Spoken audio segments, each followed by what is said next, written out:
Bueno, muchísimas gracias por la invitación, gracias por la presentación y bueno, buenos días, buenas tardes, buenas noches a los que se estén conectando. Bueno, voy a comenzar con esta presentación. En principio, yo trabajo en la ciudad de La Plata, en Argentina, en la Facultad de Informática, en el laboratorio LIFIA de la Universidad Nacional de La Plata. Y lo que voy a presentar es más que nada una serie de desafíos y preguntas abiertas relacionados a la ciencia ciudadana y al HCI. Lo que les voy a pedir por favor es que si algo malo ocurre, me lo digan, me hablen porque yo solo veo la presentación aquí. En principio voy a introducir rápidamente con dos pequeñas historias. Esta persona que ustedes ven aquí es una maestra de Holanda, maestra de escuela, que es una persona que además de enseñar para niños, es una persona aficionada a la astronomía y en esa afición conocí un proyecto al que se accedía a través de internet, de un sitio web, en el que se mostraban fotos de galaxias que sacaban telescopios espaciales y esos telescopios generaban muchísimas fotos, las cuales debían ser analizadas para ver si correspondían alguna forma específica de galaxia o no. Simplemente lo que había que hacer era clasificar esas fotos y poder indicar qué forma tenía. Yo les voy a mostrar eh, cómo se veía este sitio, se llama Galaxy Zoo, en el que a la izquierda pueden ver una foto de una galaxia y a la derecha les pregunta qué forma tiene, si tiene una forma de nube, una forma de disco, una forma de estrella tradicional. Y la gente simplemente clasificaba, ¿no? Lo interesante de eso es que las personas que clasificaban no eran astrónomos profesionales, pero ayudaban a un grupo de astrónomos profesionales a poder hacer esta clasificación. En medio de esta clasificación, la chica que les mostré antes, llamada Annie, detecta una imagen en la que además de una galaxia aparece algo medio extraño y que empieza a indagar sobre si lo que aparecía de esa forma extraña era algún error en la foto, algún ruido o era algo más. Empezó a contactarse con los astrónomos profesionales y lo que determinaron es que lo que había encontrado esta chica Annie, que ya tenía un ojo entrenado para detectar galaxias y cosas que aparecían en las fotos del espacio, era un objeto que nunca se había catalogado, ¿no? La chica esta, la señorita, descubrió un elemento en la galaxia que no estaba catalogado, una cosa nueva en la ciencia y en la astronomía. Lo que hicieron el grupo de astrónomos fue catalogar este elemento. En esta foto lo que pueden ver es en la parte de arriba la galaxia y en la parte de abajo se ven como una especie de manchas verdes. Ese es el elemento nuevo que descubrió esta chica. Y lo que hicieron fue eh, escribir una serie de artículos reportando esto a la comunidad de astrónomos. Además le pusieron como nombre al objeto este Hani, que es el nombre que tiene es como el objeto de Hani. Y no solo sucedió eso, sino que además en los artículos que escribieron, eh, la chica esta, la docente de escuela, aparece como una de las autoras. Bueno, lo interesante de esto es que las personas que no han sido, no se han formado científicamente en una rama específica ni trabajan como profesionales, participaron de un proyecto de investigación y hasta pudieron realizar descubrimientos muy importantes.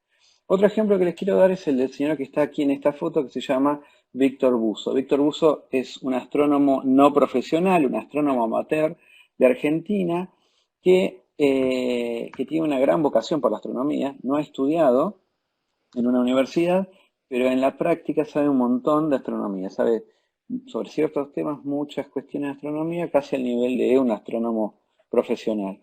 Lo que hizo Víctor fue él tiene un telescopio en el techo de su casa y en una de sus observaciones fotografió algo que ocurría en el cielo que era muy interesante. Lo que fotografió fue el nacimiento de una supernova. En esta foto se ve una imagen de una galaxia y adentro de un círculo rojo hay un punto oscuro, que eso es lo que captó Víctor Buzo. Bueno, no solo captó eso, sino que se dio cuenta que lo que estaba captando era un fenómeno astronómico muy interesante, sino que además se contactó con grupos de astrónomos profesionales, es decir, astrónomos que trabajan estudiando el campo de la astronomía y escribieron una serie de artículos. Uno de ellos es el que aparece allí, que es de Nature.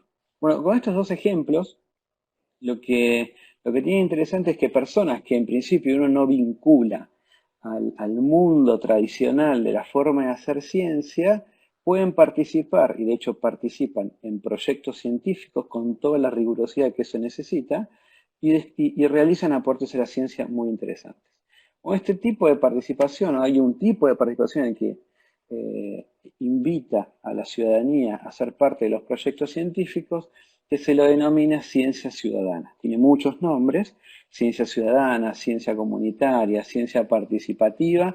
Son más o menos sinónimos, más allá que puede haber pequeñas discrepancias entre ellos, pero el más famoso es el de ciencia ciudadana. La definición de la de ciencia ciudadana está por esta que les muestro aquí, es una de las más conocidas, donde dice que la ciencia ciudadana describe el compromiso con los procesos científicos de personas que no están vinculadas a instituciones en ese campo de la ciencia. Eso significa, por ejemplo, en mi caso, que aunque esté vinculado por la informática, podría participar en un proyecto sobre astronomía. Yo no sé astronomía, me interesaría, podría participar. La participación puede ir desde recopilar datos, recolectando, hasta profundizar en temas de investigación. Todo depende del nivel y compromiso en el que se vayan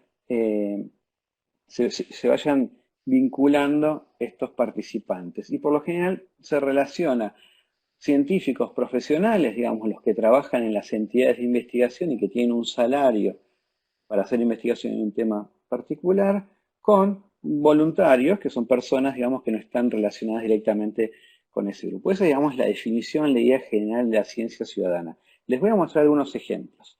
Bueno, Galaxy Zoo es un ejemplo de proyecto de ciencia ciudadana donde las personas lo que hacen es clasifican. ¿Cómo participan? Clasificando, en este caso, fotos de galaxias.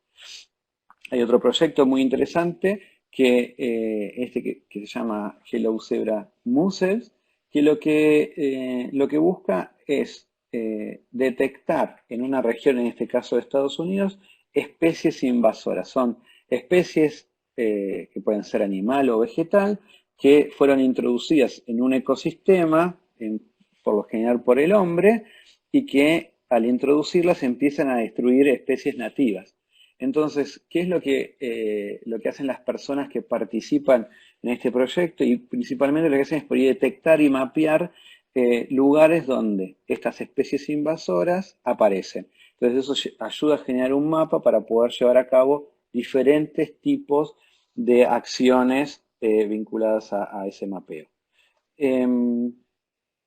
Otro ejemplo muy, muy interesante es el de Foldit. Foldit surgió como un juego del estilo puzzle un poco más complejo, en el que las personas que participaban lo que debían hacer era ver cómo combinar diferentes aspectos de una proteína. Básicamente lo que ayudaban era a establecer heurísticas sobre combinaciones en el plegado de proteínas y que esas heurísticas después las pudiera usar eh, un, un autómata, un programa relacionado a la inteligencia artificial y que pudiera hacer a partir de eso cálculos derivados un poco más inteligentes que si los tenía que hacer por fuerza bruta. Las personas participaban en este proyecto y básicamente en una semana lograron resultados que de la forma anterior, sin que las personas participaran, estaba llevando años.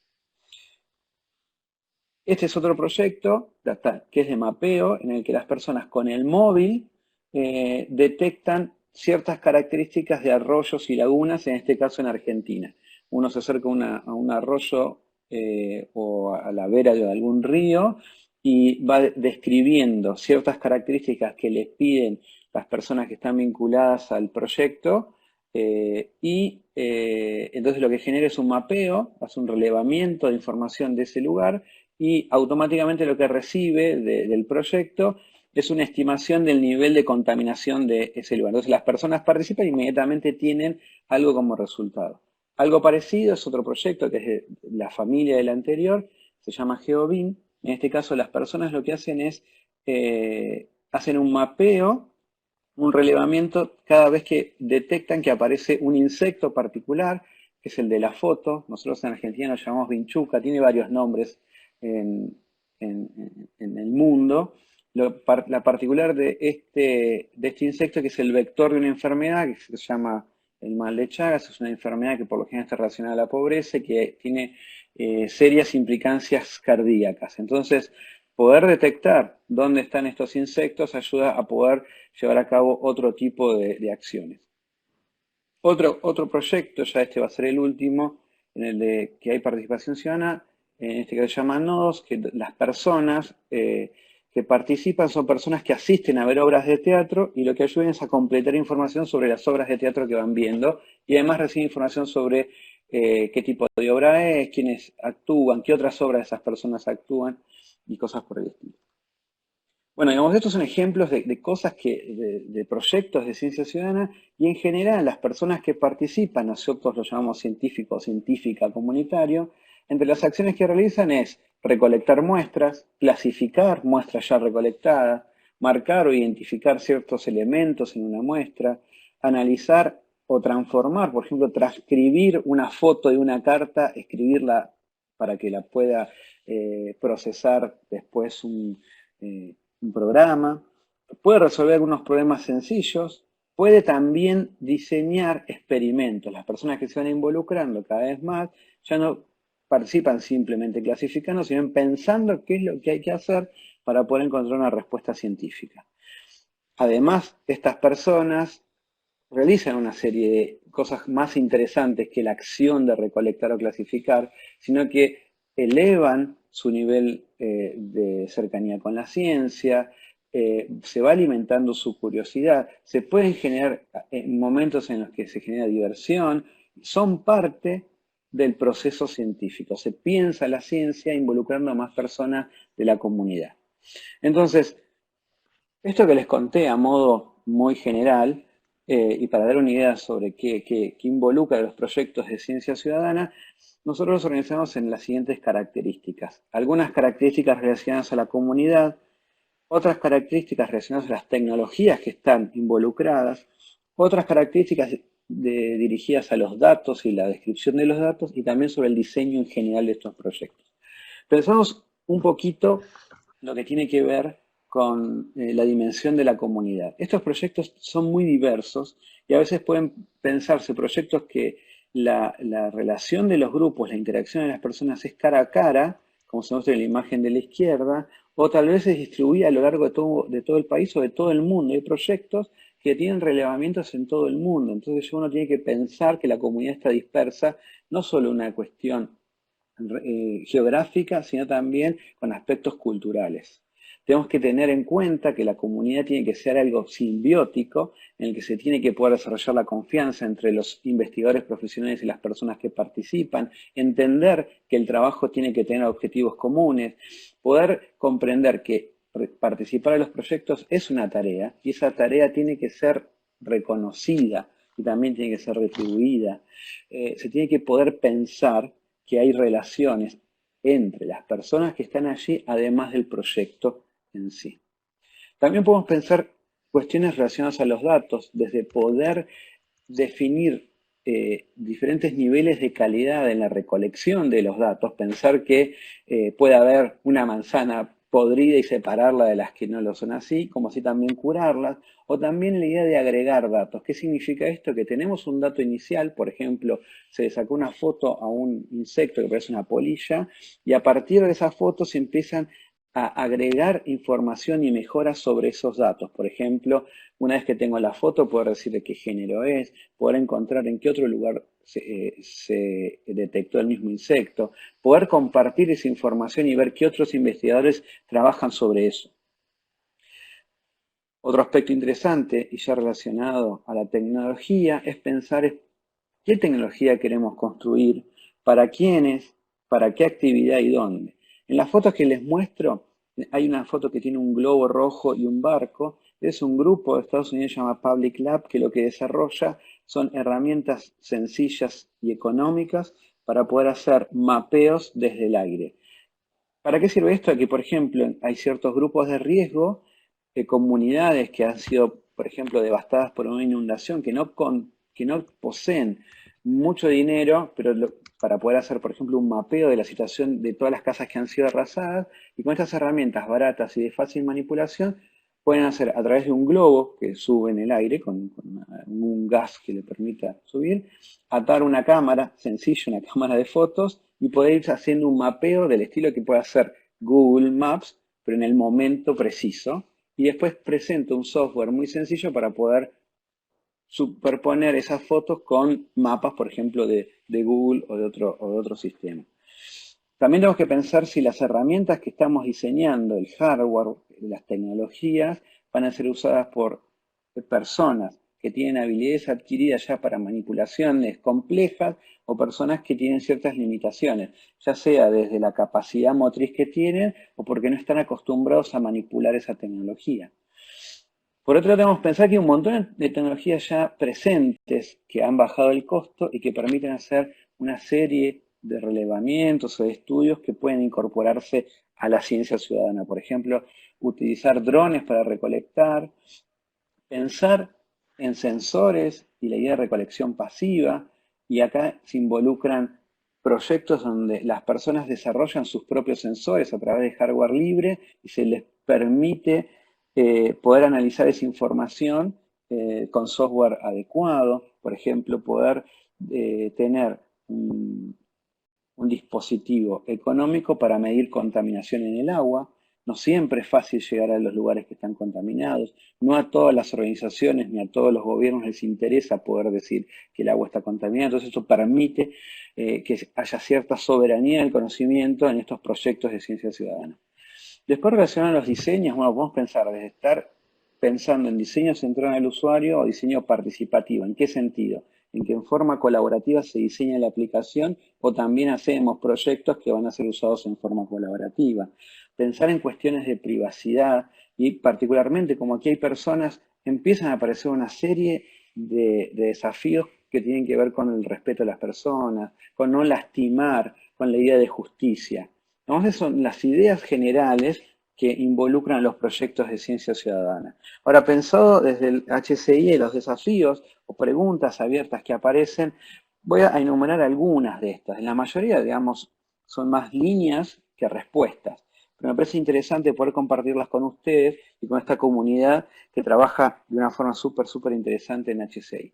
Relacionados a la comunidad, algunas preguntas que me aparecen son, bueno, por ejemplo, cómo motivar la participación de estos voluntarios en proyectos que llevan largo plazo, ¿no? Que no participen en un periodo corto de tiempo, sino por ahí que se involucren durante meses en el proyecto.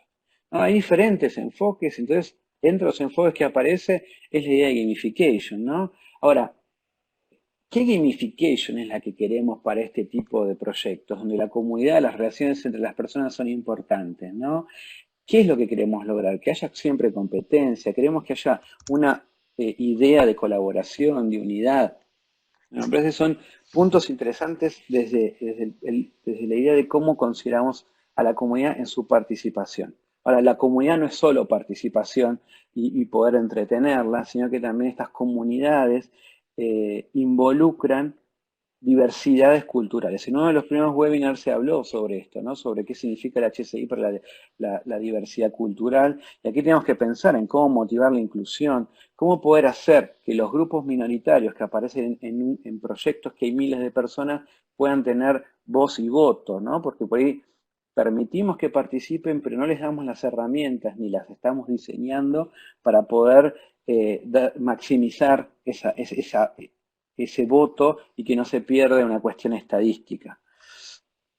Tenemos que pensar también desde el diseño, desde el HCI, qué es lo que puede hacer exitoso a estos proyectos. Y la diversidad en la diversidad cultural es algo que es sumamente rico para que sean exitosos.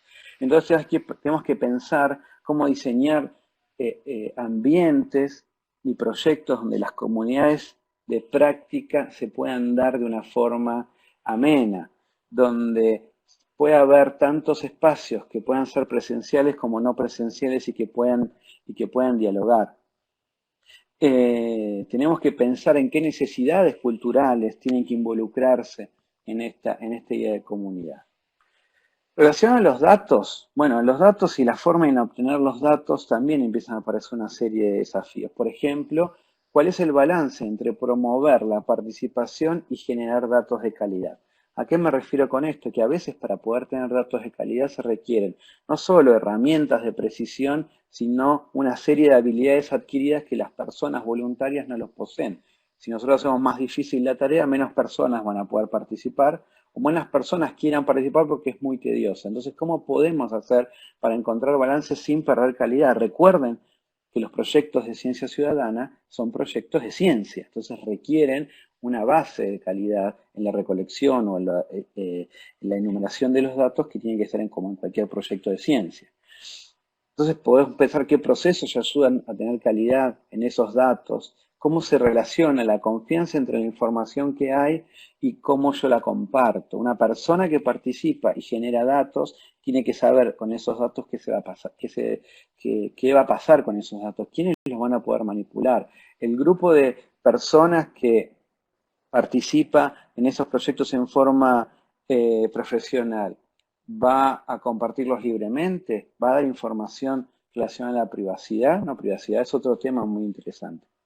Relacionado a la tecnología y el diseño de elementos tecnológicos, tenemos que discutir, ¿no? ¿Cuáles son las tecnologías más apropiadas? Por ejemplo, los móviles están masificados.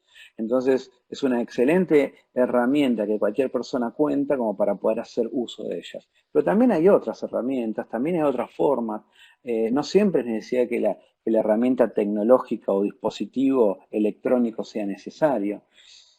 Pero también si usamos esos dispositivos electrónicos, tenemos que pensar también en el medio ambiente y por ahí pensar si mejorar la vida útil de las baterías no es también una forma de proteger el medio ambiente, entonces desarrollar aplicativos y tecnologías que minimicen el uso de energía también es algo que es crítico en este tipo de proyectos. ¿Cómo sacar ventaja de tener drones, de tener herramientas de tracking y tener cuidado con proteger la privacidad de las personas? ¿Cómo no llenar todo de herramientas y que la privacidad de nuevo sea un grave problema? Otra relacionada a la tecnología y volviendo a esto en los desafíos aplicados sobre la gamificación es, bueno, ¿cómo aparecen los juegos aquí, no? Podemos pensar en la ciencia ciudadana en evolucionar de las tablas o los baches, digamos. Por supuesto que la gamification involucra un montón de otras cosas. Lamentablemente, en los últimos años, la mayoría de los proyectos de ciencia ciudadana han sido competitivos, ¿no? Entonces, el que más recolecta, más puntos tiene y cuestiones por el estilo. No siempre eso es lo deseable. A veces podemos pensar en gamification para fortalecer los lazos, fortalecer los grupos, fortalecer calidad, y no siempre tiene que estar la competencia dando vueltas por ahí. Bueno, son preguntas, ¿no? Bueno, sobre privacidad ya comenté algunas cositas, ya medio para ir terminando, pensar en diseños y en diseños inclusivos, pensar en el macro y en el micro HCI, pensar en las cuestiones culturales, pensar en el medio ambiente, pensar en diseños que permitan adelantarse o estar a la altura, por lo menos, de los problemas que son de resolución inmediata, ¿no? ¿Qué tecnologías, qué infraestructuras tenemos que pensar para que sean escalables y que no contaminen? ¿Cómo hacer proyectos, herramientas desde el HCI que nos permitan hacer más rápido o hacerle frente a problemas de una forma mucho más rápida, en particular lo que tiene que ver con el cambio global, cambio climático, perdón, global? Y para finalizar, es pensar cómo hacer que los especialistas en HCI y los que hacen ciencia comunitaria trabajen en conjunto. Uno de los desafíos que tiene la ciencia comunitaria es que hay una diversidad de saberes, diversidad de campos. Eso genera diversidad de lenguajes. Entonces la comunicación en los mismos proyectos ya se hace tediosa. Entonces, ¿cómo hacer también para minimizar que sea tedioso el diseño de estos proyectos con especialistas en el campo de HCI? ¿No? Eso es algo que hay que trabajar mucho. Las herramientas están muy alejadas de las personas, no todas, pero hay muchas herramientas que están alejadas de las personas. Pensamos en abrir la información, pero las herramientas que nos permiten analizar esa información son imposibles de usar por una persona, digamos, común, que no tenía información en ciencia de datos ni cosas por el estilo. Me parece que esos son parte de los grandes desafíos que tiene esto. Bueno, dentro de estos desafíos, desde Argentina nosotros trabajamos en un proyecto de estudio, de investigación, Cientópolis, en el que entre los desafíos que tenemos es pensar eh, cómo poder investigar y hacer algunos avances dentro de la ciencia ciudadana desde el punto de vista de la informática. Tenemos diferentes líneas y algunas están más relacionadas con HCI que otras. Principalmente la más relacionada es la que tiene que ver con la gamificación. Es una rama dentro del proyecto llamado Ludiciencia, en el que trabajamos sobre diferentes tipos de vínculos, en este caso entre el arte, la ciencia y los juegos. Pero bueno, también pensamos en la idea de comunidad, en analizar las buenas prácticas en la ciencia ciudadana, cómo eso encaja en la ciencia abierta. Bueno, digamos, esa es la idea general del proyecto en el que yo estoy trabajando. Así que bueno, fue como un pantallazo sumamente rápido. Estos son mis contactos. Son preguntas, la gran mayoría no tengo una respuesta. Estamos trabajando, hay varios grupos trabajando en eso. Y mi idea principal es compartirlas con ustedes, comunidad de HCI, en el que trabajan muy bien y muy duro, como para también empezar a intercambiar saberes y mejorar este aspecto de la ciencia ciudadana. Así que bueno, sin más, muchísimas gracias. Muy